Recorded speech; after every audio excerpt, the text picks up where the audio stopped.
tout propre de révolution qui débute est toujours forcément un peu radical et on est en plein dedans. Ce que je veux dire, c'est qu'on n'est pas juste contre leur monde de merde, on est déjà en train d'en inventer un autre en fait. Pourquoi vous descendez pas de la voiture là? On n'est pas à Thoiry ici. Qui d'entre vous a déjà fait un métier pénible? Vous pouvez mettre la misère aux capitalistes et aux bourgeois et faire le portrait de la jeunesse en feu. Mais bien sûr que c'est du racisme. Mais je pense qu'il faut que les jeunes au contraire fassent entendre leur voix. On se pose et on cause par Pauline. Un podcast pour celles et ceux qu'on entend moins et surtout les jeunes. Salut! Aujourd'hui on se retrouve pour un épisode un peu différent, sans voix extérieure, sans recherche précise. Ça sera juste moi qui vais vous parler de culture. Quand je dis culture, j'imagine la culture au sens large avec un grand C. C'est-à-dire que pour moi, elle englobe aussi bien les romans, les séries, les albums de musique, que les mangas, les expos ou les essais. Je regarde souvent des bilans culturels sur YouTube et j'ai toujours voulu faire pareil. Vous commencez à me connaître, j'adore parler des arts, de la culture. Et au moment où j'enregistre cet épisode, je suis en pleine rentrée universitaire. J'ai pas forcément le temps de faire des recherches approfondies sur un sujet. Et les personnes que j'interroge habituellement sont, elles aussi pour la plupart, en pleine reprise. Donc, je me suis dit que c'était le moment de faire mon premier bilan culturel. Évidemment, si le concept vous plaît, je le referai avec grand plaisir. Et si ça vous plaît pas, ça sera malheureusement mon premier et mon dernier bilan culturel. Pour commencer, je vais vous présenter une expo. J'ai eu la chance d'aller à Paris au début de l'été et j'en ai profité pour faire quelques musées, dont le musée de l'Homme. Je suis pas ici pour vous parler de l'expo permanente, mais plutôt de l'exposition temporaire intitulée Plantu Reza, Regard croisé. Franchement, elle était, je trouve, assez courte, mais super bien. Je vous mets un peu dans le contexte. Plantu, c'est un dessinateur de presse français, un caricaturiste, qui a longtemps travaillé avec Le Monde. Reza, lui, c'est un photojournaliste d'origine azérie qui arrive en France dans les années 80 et qui a notamment travaillé avec le National Geographic. Plantu et Reza, ils se rencontrent en 2011 et de fil en aiguille, ils décident de collaborer. Ils ont des approches différentes, l'un manie la caricature et l'autre la photographie, mais finalement, ils traitent souvent des mêmes sujets, comme la liberté de la presse, les conflits, la pauvreté. L'expo, elle résulte donc de cette collaboration et elle met en miroir des photos de Reza avec des dessins de Plantu. Cette mise en relation, je trouve qu'elle rend les sujets beaucoup plus parlants. Évidemment, les dessins, ils sont politiques. Ce sont des caricatures, donc ça fait réfléchir, ça peut choquer, mais j'ai l'impression que, de par des traits souvent grossiers, ça rend les choses toujours moins violentes. Du coup, c'est assez pertinent d'associer ces caricatures avec les photos de Reza, crues, bouleversantes et finalement plus réalistes. Si l'expo Plantu Reza Regard croisé vous intéresse, elle est présentée jusqu'au 31 décembre 2023 au Musée de l'Homme. Et sur ce, oui, je suis très nulle en transition, on va passer au film. J'en ai vu plusieurs au cinéma. D'abord, je suis allée voir Asteroid City de Wes Anderson. Pour celles et ceux qui ne connaissent pas Wes Anderson, c'est un réalisateur avec une esthétique vraiment particulière. Soit on aime, soit on n'aime pas. C'est souvent des couleurs pastel, des actrices qu'on retrouve, un peu de fantaisie, de naïveté et de la musique toujours méticuleusement accordée au plan très très symétrique. Je vous avoue que je sais pas trop comment vous résumer le film.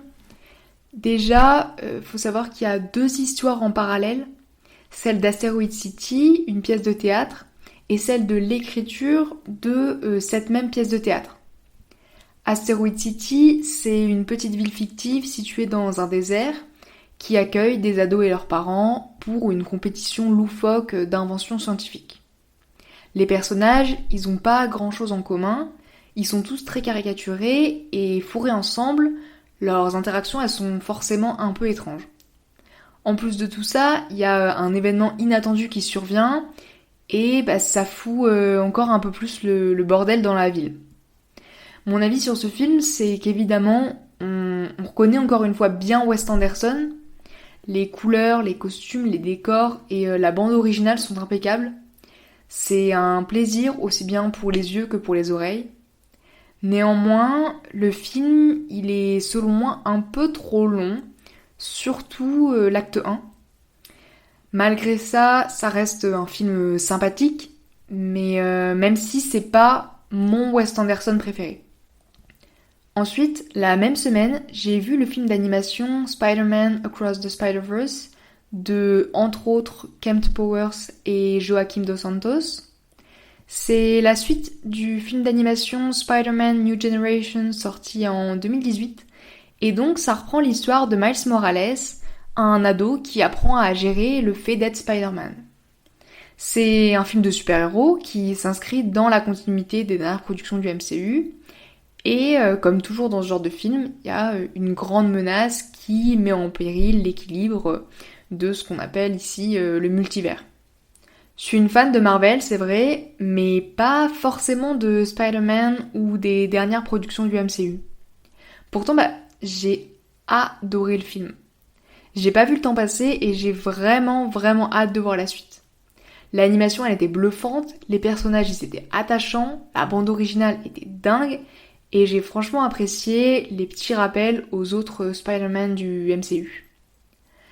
Sans transition évidemment, je vais maintenant vous présenter 3 films francophones que j'ai beaucoup aimés. Tout d'abord Lola vers la mer de Laurent Micheli, sorti en 2019. On suit Lola, une jeune femme trans qui prévoit de se faire opérer. Sa mère, qui la soutient et avec qui elle a toujours des contacts, décède. Lola, elle est donc obligée de revoir son père, qui lui n'accepte pas du tout sa transidentité. Honnêtement, je suis tombée un peu par hasard sur ce film, donc je m'attendais à rien, et pourtant j'ai adoré. C'était un récit très intime et très touchant, et tout était parfait. Pour moi, c'est un film qui mérite tellement plus de reconnaissance, donc si ça vous intéresse, je vous conseille de le regarder. Ensuite, j'ai vu Annie Colère de Blandine Lenoir, sorti en 2022. C'est un film qui se déroule en 1974 en France, 1 an avant la loi Veil, et donc 1 an avant la légalisation de l'interruption volontaire de grossesse. Après plusieurs événements successifs, Annie, la protagoniste, elle décide d'intégrer le MLAC, donc c'est le mouvement pour la liberté de l'avortement et de la contraception, pour y défendre les droits des femmes à disposer de leur corps. Là-bas, elle milite, elle se sent utile et elle y découvre une profonde sororité. Je crois que c'est un film qui est profondément militant, féministe et éducatif. Avec justesse, il interroge la domination du corps féminin par le corps médical, notamment par les médecins, et il remet en question la notion d'intime qui, dans ce cas-là, est franchement politique.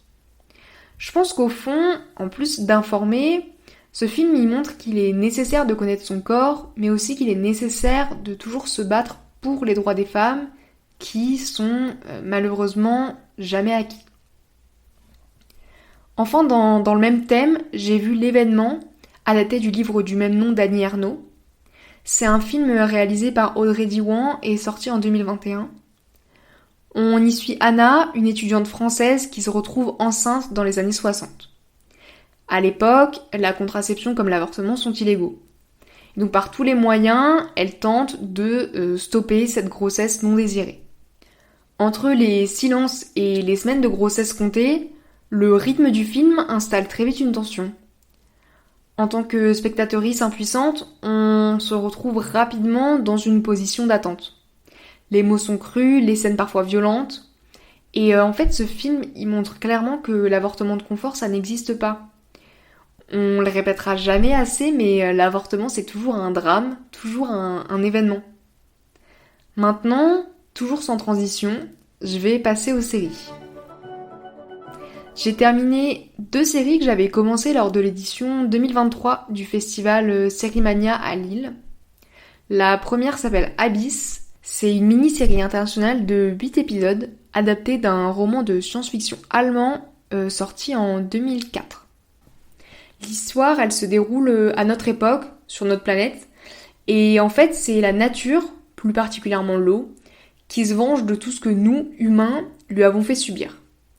Des catastrophes naturelles inexplicables se produisent aux 4 coins du monde, et peu à peu, un groupe de scientifiques internationaux va se former pour tenter de comprendre, mais surtout d'endiguer ces phénomènes. Dans le contexte actuel, je trouve que c'est parlant et angoissant. Le changement climatique est omniprésent et les êtres humains en sont le principal responsable. Cette série, peut-être pas assez mainstream, elle n'a pas eu, je pense, l'écho qu'elle aurait dû avoir. Parce que même si c'est parfois un peu surnaturel, la série, elle permet d'interroger nos pratiques et notre rapport au vivant. Si ça vous intéresse, je crois que c'est dispo gratuitement sur le site de France TV.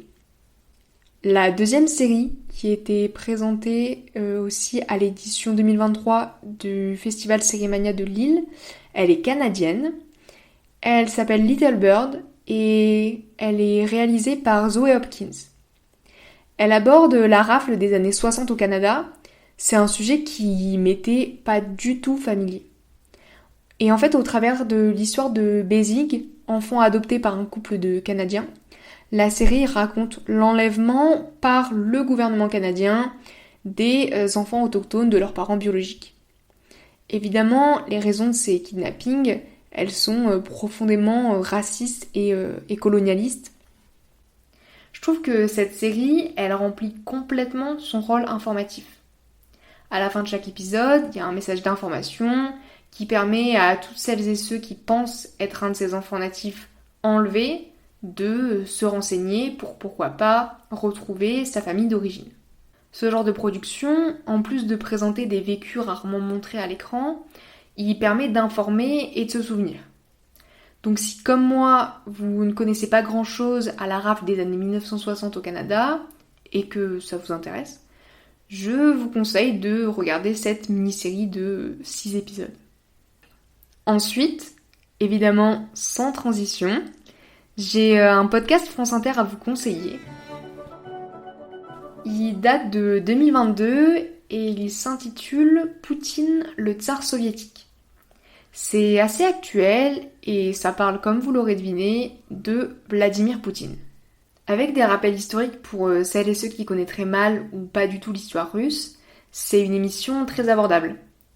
Dans le contexte actuel, notamment avec la guerre en Ukraine, je trouve que c'est un podcast pertinent qui permet de connaître un peu le personnage de Vladimir Poutine.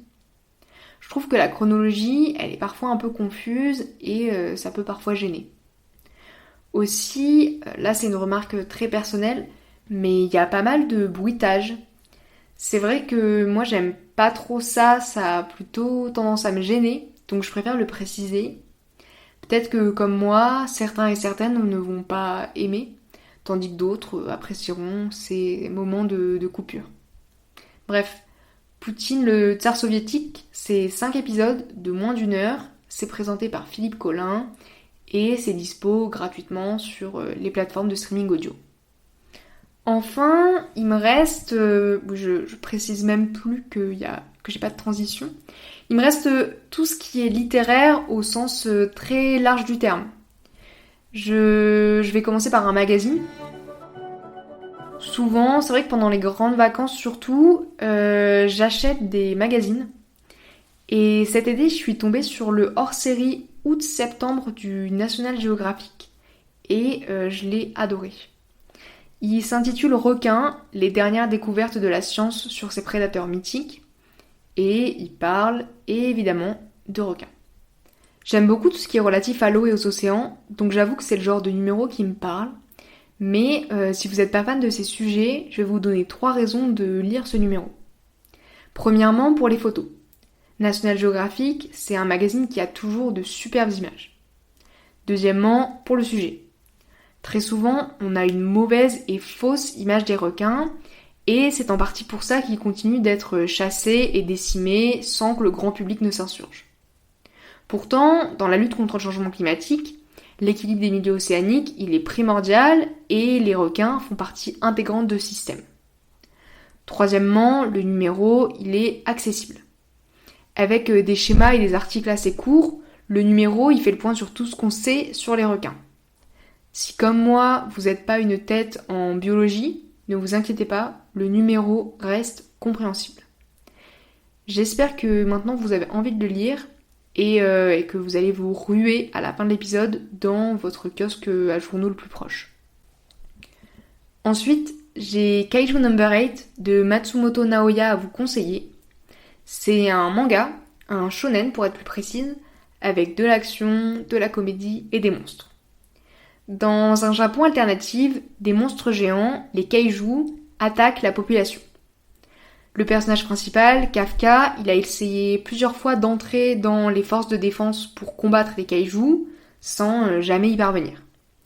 Et un jour, il y a une créature qui entre dans son corps et il devient le kaiju numéro 8. Mi-humain, mi-kaiju, il devient un peu surpuissant. Raconté comme ça paraît être un truc pour enfants, mais pas du tout. C'est un manga que j'aime beaucoup lire. Les personnages y sont attachants, c'est assez drôle, et les graphismes sont très très très cool. Pour l'instant, il y a 9 tomes traduits en français, si je dis pas de bêtises, et j'ai très hâte de voir la suite. Ensuite, j'ai 2 romans à vous présenter. Le premier, c'est L'Alphabet du silence de Delphine Mounoui, sorti cette année aux éditions de l'Iconoclaste. C'est un roman profondément politique qui se déroule dans la Turquie d'Erdogan. Les personnages principaux, Ayla et Gökçe, sont séparés par le pouvoir turc. En fait, Gökçe, c'est un militant pro-démocratie qui est arrêté puis jeté en prison. Cet événement, il transforme Ayla, qui décide de s'engager activement dans la lutte contre le pouvoir oppressif d'Erdogan. Le récit, il suit donc ces 2 courageux personnages dans leur combat pour la démocratie en Turquie. C'est un récit plein de colère et de revendications, et j'ai de suite été plongée dans la société turque et dans l'histoire d'Ayla.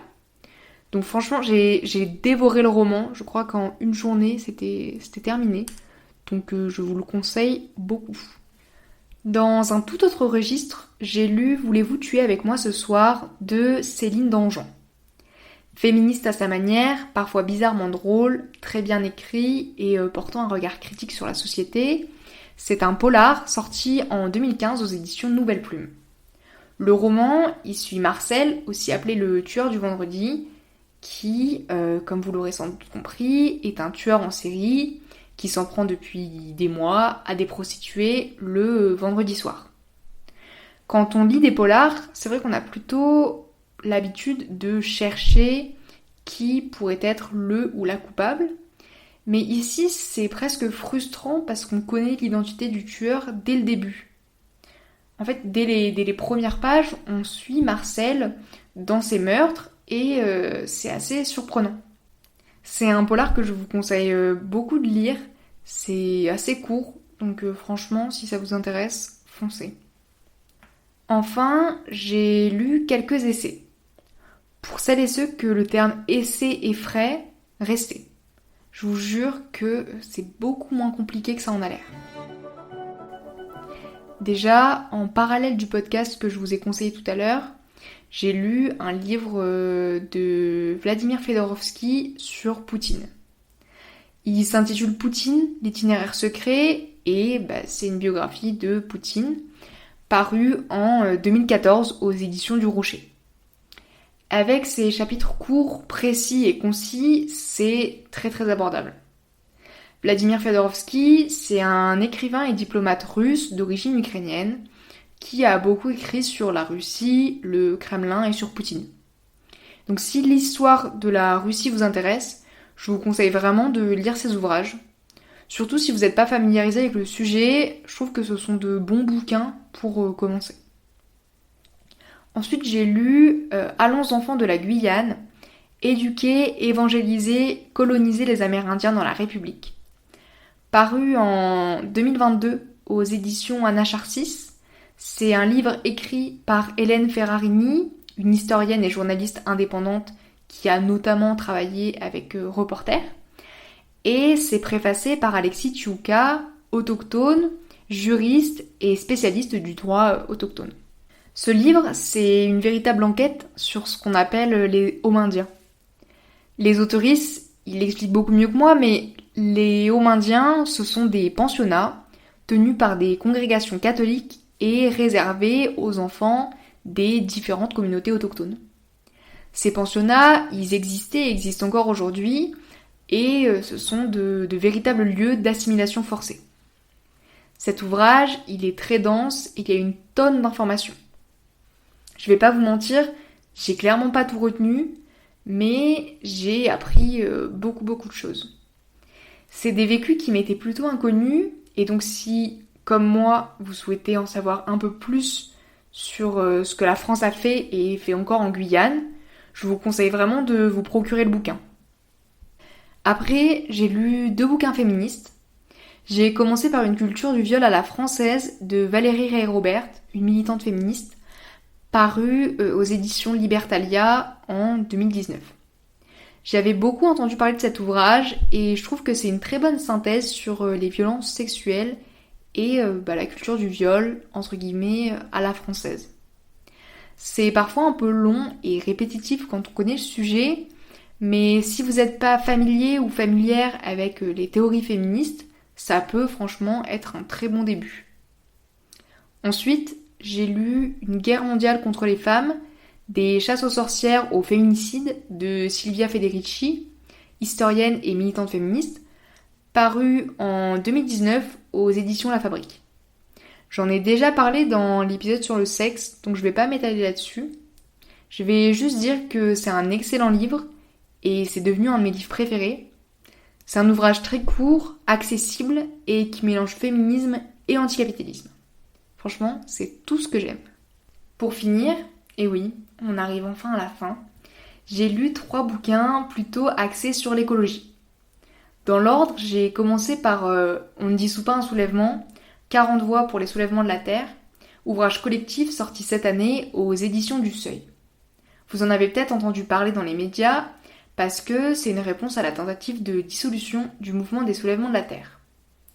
En plus de soutenir le mouvement, les autoristes nous informent, appellent à revoir nos priorités et à mettre l'accent sur la lutte contre le changement climatique.